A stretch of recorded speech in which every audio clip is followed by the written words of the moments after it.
Pourrais-tu me citer quelques familles de due diligence en M&A? C'est une question que tu peux avoir en entretien, donc voyons quelles sont les grandes familles de due deal. J'aimerais te donner une image. La due deal, c'est comme quand tu souhaites acheter un appartement ou une maison, tu vas faire appel à des experts qui vont vérifier la plomberie, l'électricité, peut-être les structures, pour te rassurer sur la qualité du bien que tu achètes, ou sinon, s'il y a des défauts, les prendre en compte dans le prix. C'est exactement ce qui se passe en M&A.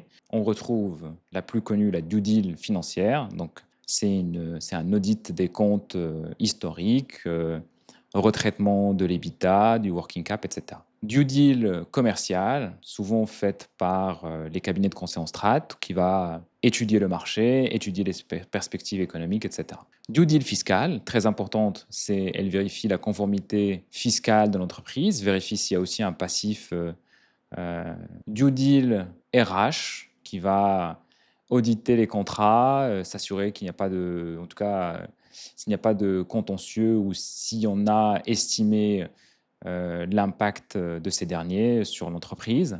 Due deal qui se fait de plus en plus, due deal ESG, va vérifier la conformité de l'entreprise avec les exigences environnementaux. On peut retrouver aussi la due deal légale qui va vérifier les contrats, surtout s'il y a des contrats très importants qui lient les sociétés, qui lient la société avec les personnes tierces. Tu as à présent les grandes familles de due deal que tu peux citer si jamais on te pose la question en entretien.